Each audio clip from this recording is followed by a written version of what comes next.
Marathon week. Ooh. I'm about to start packing. It is May 14th. The race is in 3 days. We leave tomorrow to drive to Ogden. So I'll show you what I'm packing and what I'm gonna wear for the race and fuel and all that good stuff. I got some of these packing cubes. I've never used them, but figured it would help keep me organized. Most importantly is what I'm gonna race in. So I'm gonna race in the Bandit biker shorts, no front seam, pockets on either side, and then they have even like 4 pockets in the back for gels. And then also Bandit top.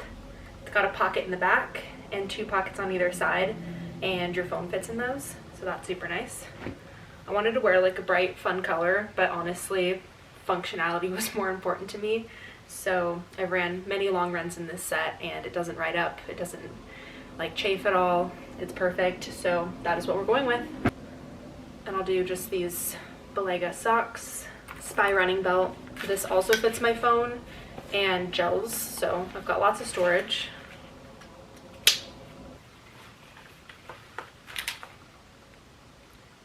And then I'll bring my shocks. They go like over the ear. You can also just have them around your neck. I probably won't start with music. I'm gonna save my music for like halfway in for when I feel like I really need it. I don't have my shoes up here, but I'll show you my shoes. They're the Saucony Endorphin Elite, I think. They're like the carbon plated race shoe of theirs. We are gonna do a shakeout run Friday evening. So for that, I'm just gonna wear these shorts and this sports bra, and then I'll probably wear a long sleeve because I think it's gonna be a little chilly. Bringing just a couple of pairs of leggings. I was gonna try to dress cute after because we're gonna go out to like a brewery after to celebrate, but let's be honest, I'm not gonna want to wear jeans, so we're just packing leggings. These recovery slides, they're Hoka brand. They honestly feel like you're walking on clouds, and they're so nice to wear after long runs and after races, so definitely packing those. And then the moment we've all been waiting for, drum roll please, my race shoes. They're super cushiony. They've got the carbon plate or whatever. I ran in them this morning for the first time. They are elite. So packing those babies.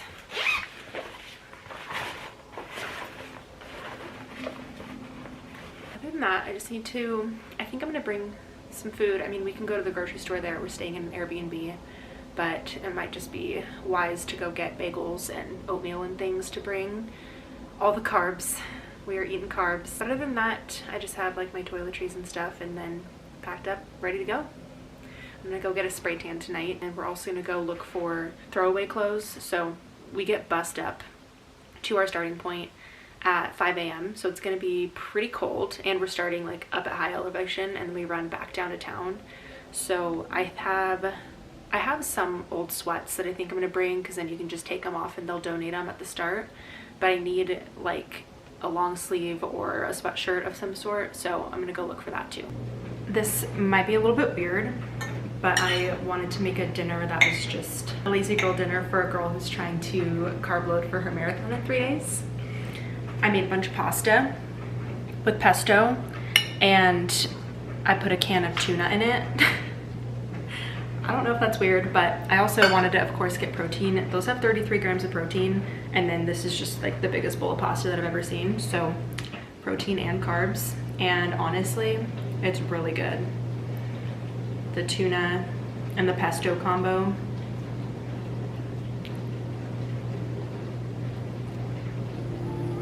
We just got spray tans.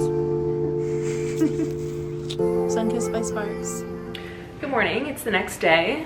I'm looking very tan, thank you, Kenna. Just drinking a little coffee, and I'm about to make some breakfast. We are leaving for Ogden today, but not till later after work. But I just went to the store, got some goodies to bring on the trip. Carb heavy, we're still in our carb era. So just got some bagels. I'll probably have these just for breakfast. I'll definitely have one before the race. Bananas, oops. Got some of these bars just for like, I don't know, snacking throughout the weekend. I'm on the drive there. I got some of these. These are carb heavy, 37 grams per package. I think I'm gonna have one this morning, also with the breakfast burrito. And then I got 2 more, one for tomorrow and then one for Saturday morning if I want this instead of the bagel. And then I got a couple of Gatorades, like the full, I think these are like the full sugar regular Gatorades. Yeah, 22 grams of carbs, 21 grams of sugar. That's what we need, that's what we want.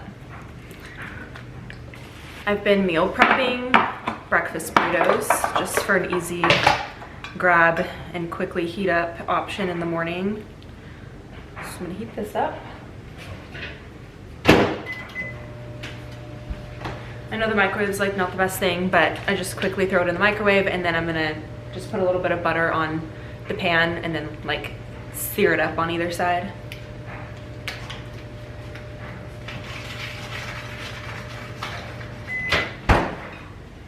Ooh, that's hot. Okay. I don't want to work today. I just want to go. Okay, here's the burrito situation. Oh yeah, look at that. So good. Okay, I ate my little burrito and now I'm still gonna eat this for the extra carbs. My friend who's running the race with me, well, there's like a handful of us running, so she sent us all this calculator that calculates based off of like your distance that you're running, your age, your weight, to tell you how much carbs you would need to have for like a real carb load. I've never actually done a real carb load, but it told me I literally would have to have 500 grams of carbs a day for 3 days. I don't want to do anything like too out of the ordinary that I'm not used to, so I am trying to take in more carbs, but I'm not really tracking or trying to hit a certain number. But this has, what did I say? 37. And then in my breakfast burrito, I had a tortilla, so whatever that is. But yeah, just trying to up that carb intake. It's kind of hard though, like I'm not feeling like I'm still hungry for this, but I have been telling my friends, I've been eating like those breakfast burritos. Let me try again. I've been eating those breakfast burritos, and then literally by like 10:30 a.m. I'm like, is it lunch? Like I'm ready for the next thing. So maybe this will actually keep me fuller longer. On my lunch break, and I'm just gonna try to finish up packing. I had started packing in like this suitcase that you can't see, but I honestly might pack in this because I feel like it might fit everything better. I don't know, because I'm gonna bring 2 pairs of running shoes because I'm gonna run my shakeout run in these. I don't feel like I need to wear my race shoes again. They felt really good the other day, so I'm just gonna save them for the race. I ended up getting this at like a secondhand store just in case I end up tossing it, which I probably will. It's gonna be cold at the start and cold when we like ride the bus up, so I want to wear this, and then I have actually another jacket, so I'll probably do 2 jackets, and then I'll probably actually start the race with this one on and then just toss it once I feel like warm enough. So I think all my race day stuff is in here. Yeah, so I don't need to bring that one anymore. So I'll have my actual shorts and race top on, and then I'll do sweats, this top, this other top, and then yeah, I'll probably end up tossing those and donating them at the top, and then just obviously running in my race day outfit. I decided to stick with the suitcase, and then I'm just gonna put all my different shoes that I'm bringing in this bag. I'm just gonna check my list and make sure I packed everything. And I'm just drinking a little Olipop. This flavor is my favorite aside from, what is it?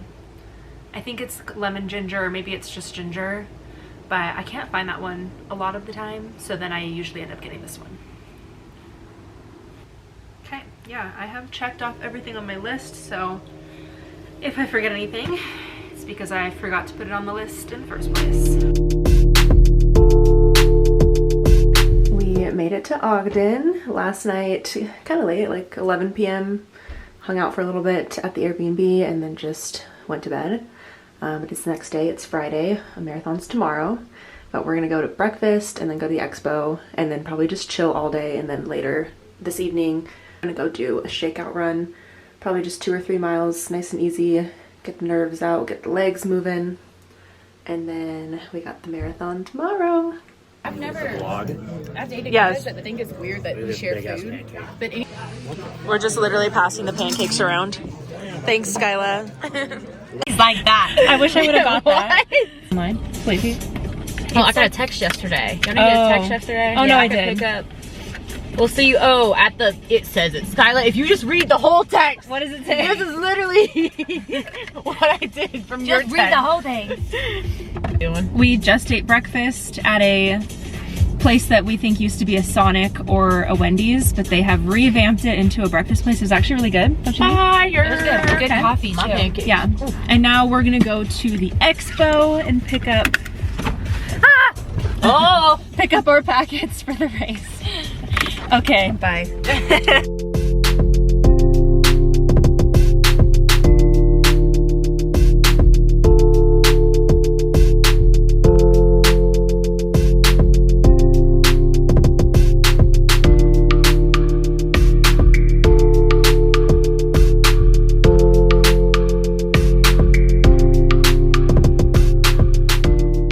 Oh, yeah.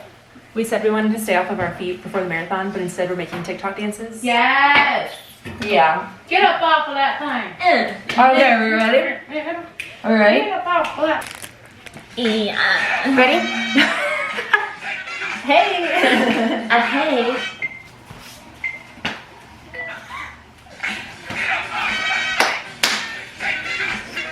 I feel like that one was good. That was big. We all got like the arms in sync. Alright, check TikTok for the final result. We're going on a little shakeout run.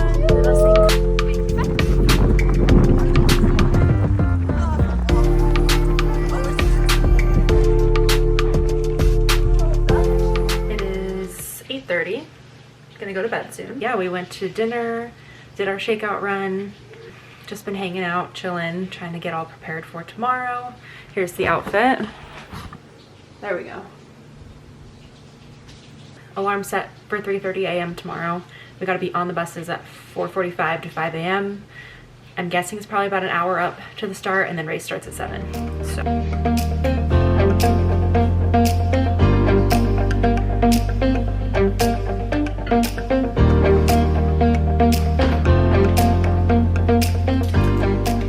Good morning, it's a race day.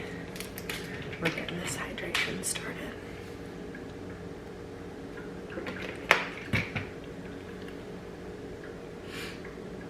It's 3:40 a.m. Good morning. I'm gonna heat this up and force feed myself because it's 3:48. Not really hungry. No big deal.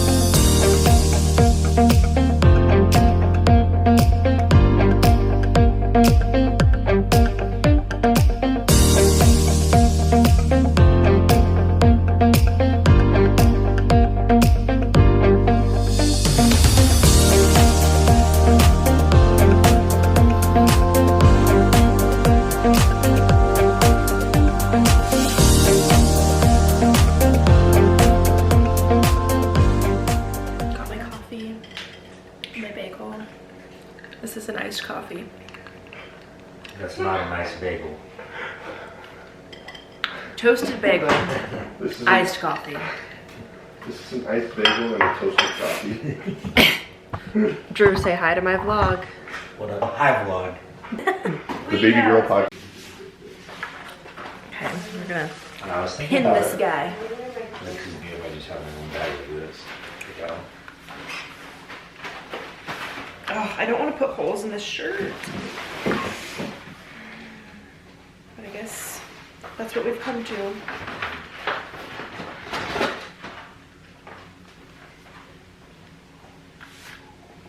Okay.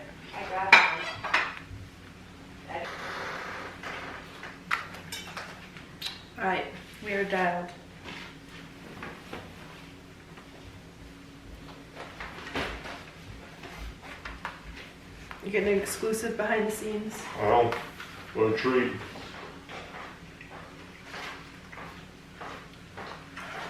Sticky red shoes. Yeah. These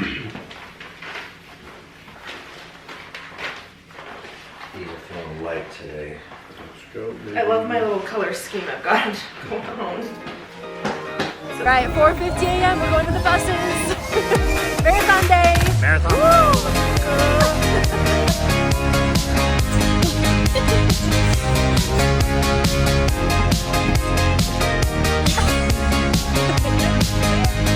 We're about to run a marathon. Marathon.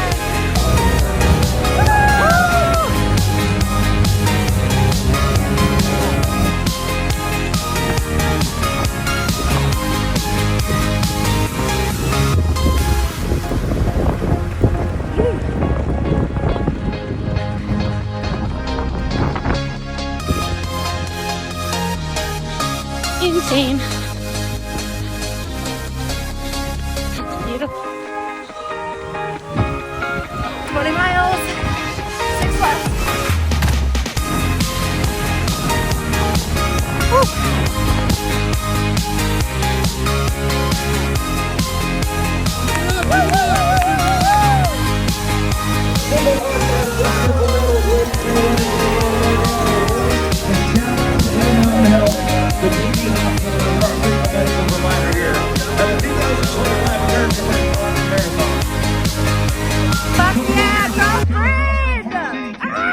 We just finished the Ogden Marathon. We qualified for the Boston Marathon. Hell yeah, we did.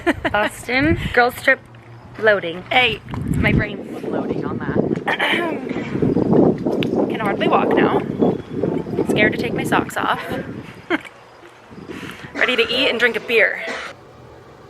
That was freaking insane. Average pace was 7:43 and I got a 3:22:14 official time. Can't believe I just did that. That was a 25-minute PR for my race that I did in October. So pretty proud of that. That's freaking crazy. The only way to celebrate a PR 20. and a BQ. Yeah, for her, not for me, but for her. 21. But still. But PRs for both of us. Okay, it is race recap time. I think I slept for about 4 hours and we had to wake up at 3:30 a.m. It was probably like an hour drive, maybe not that long, but it was a little bit of a long drive up to where the start was. You basically drove the course way up the canyon and then I think it was at a campground or something, but we basically hung out. They had, of course, bathrooms and they had like fire pits, so that was nice to just stay warm. It was a really pretty start because the sun had just come up. It started at 7 a.m. I had a loose goal. I mean, ever since I started running marathons, the goal is to qualify for the Boston Marathon. This year, they moved the qualifying time up so that it's actually harder to qualify. In 2025, it was still, for women ages 18 to 34, you had to run sub 3:30. And then for 2026, they moved it up, so now it's sub 3:25. So I was like, damn, like I gotta be 5 minutes faster. And then you usually want to beat it by a couple of minutes in case the actual cutoff time is faster. Because if you qualify, that doesn't guarantee you a spot. You still have to essentially beat the cutoff time. So for example, I looked it up. For 2025, the qualifying time was 3:30, sub 3:30. But the cutoff time, you had to run it 6 minutes and 51 seconds faster than the cutoff time. So basically a whole bunch of people qualified, but still didn't get to run the race. So that's why they moved up the qualifying time. So now it's 3:25. So hopefully more people that actually qualify get to run the race. So I had sub 3:25 in my head. I knew if I didn't get it this time, it wasn't going to be the end of the world because there will be more races. Boston's not going anywhere. But I trained super hard. I trained super intentionally. And I really did think I had it in me, especially with this being a downhill course. I had kind of an average 7:40 pace in my head, but again, was just gonna run my own race and see what I had in me that day. I ran the first 10 miles with Lindsay. We had trained most of this training block together, and I knew we were fairly around the same fitness level. And we also wanted to run together because we wanted to also just have fun during the race. So we did get to run the first 10-ish miles together. We were averaging probably close to that 7:40, honestly. And then about the 10-mile mark, she started to take off a little bit. My other main goal for this race was to not bonk at mile like 20. My last 2 marathons, I majorly bonked at miles like 21 to 22. So that was my other goal. I wanted to feel strong going into the last 6 miles, and I wanted to feel strong going into the last 5K. So at that point, I really had to like make a choice. Am I gonna try to stay with her, or am I gonna hold back and run my own race? And I chose option B. I held back and I was like, okay, I'm just gonna run my own race. I stayed steady through those middle miles. I would say 10 to, I don't know, 16-ish. I really was holding back. I felt like I could have gone, but I, again, didn't want to bonk. I wanted to be able to fuel. So I steadied in, you know, around 750s. We had a little hill in there around mile 14, so that definitely slowed me down a little bit, but I got to make up for it later on in the race. I didn't train a lot of downhill. We did do this one training run that was 20 miles from Bogus back into town. If you live in Boise, you know what I'm talking about. But that's very downhill. Like, that was probably more downhill than what this race was. But at least it helped my body like train to know how to run downhill, and more importantly, just know what it's gonna feel like. So I'm really glad we did that training run. I definitely was starting to make up for my pace. I was hitting a bunch of miles that were closer to like 7:30. And then I even had my 2 fastest miles, 22 and 23, that both clocked a 7:10 pace. So I was super proud of that. I was so happy when I got to mile 20, and I felt good. So I was like, okay, 6 miles left. We got this. I really am not like a mantra kind of person. I know some people have something that they say in their head that helps keep them motivated and going. I have never really been like that. Really, I have no idea where it came from, but I found myself saying this mantra, not just in my head, but quite literally out loud to myself the last 6 miles. I started saying, why not you? Why not now? And I was literally like smiling and like saying it out loud to myself. And basically what I meant by that was, I'm on pace. So why not now qualify for Boston? I'm on pace. As long as I can hold this pace, I will qualify. Once I hit mile 23, I knew I only had a 5K left. I still felt good at this point. We were starting to get out of the canyon and into town at this point, and we ran through this park. The last 2 miles were the hardest 2 miles I think I have ever run. I was really starting to hurt at this point, and it was really mentally and physically tough to push. We were on kind of like a green belt situation, so it was like a thinner pathway, and then it was like rolling hills, and like the ground was pretty, what's the word, just there were a lot of divots and stuff like that, and then, you know, the rolling hills. So any little slight bit of uphill was just so hard. Like, my legs were so dead by that point. And then you come out and you turn the corner, and it's the last mile of the race. You can see the finish line the whole time, but you know you still have 1.4 miles to run. So I was just trying not to look at it, honestly, because I knew, I'm like, oh, it's like right there, it's in sight, but I still have to run this mile. Yeah, that was the hardest mile. I was so tired, my legs were so heavy. And then I got to a point and someone was yelling. They must have seen me in pain, and they were like, you only have 5 blocks left. And I was like, okay, let's go. My official time was 3 hours, 22 minutes and 14 seconds with an average pace of 7:43.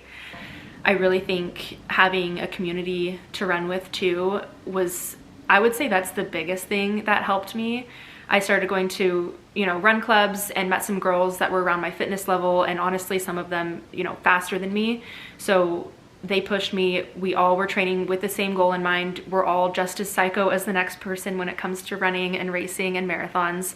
So I think the community part is huge. I had one piece of advice. Well, let's say if I had 2 pieces of advice, I would say find a community, find people to train with, even if you're not training for the same race, or even if you are, but just people that are around your same fitness level that you can consistently run with. It just makes such a difference than doing every single run by yourself. Second piece of advice, I would say follow a training plan, but leave room to be flexible within that training plan.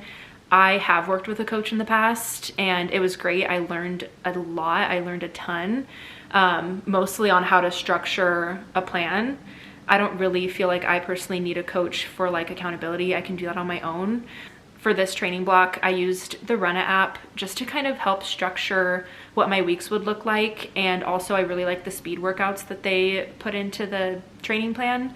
So I used that, and then I also kind of just did my own thing. Left room for flexibility when I was traveling and that kind of thing. But yeah, follow a plan. I like the Runna app. Obviously this is not sponsored. I'm not cool enough for that, but if they do want to sponsor me, I'll take it. Wanted to talk about what I'm doing next. So I'm taking this whole week pretty much off. I'm not gonna lift, I'm not gonna run. Next week, I'll probably start back in more of a workout routine. I'm gonna focus more on lifting and doing like Pilates and yoga. I am running the Chicago Marathon. It's not till October, but I think I'll do a 16-week training. We'll start, I believe, mid-June. So I'll start training for that. And I'm super excited to run Chicago. I don't know if I'm gonna race it or if I'm just gonna fun run it. I kind of just want to fun run it because it's my first world major and I just want to really soak in the experience. But now that I've just gotten a good PR on a downhill course, I'm curious to see like if I did push what I would get on a more flat course, because Chicago is a very flat race course. So we'll see. I'm undecided.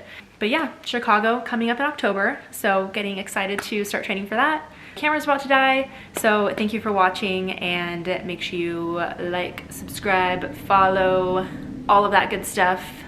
All right, bye.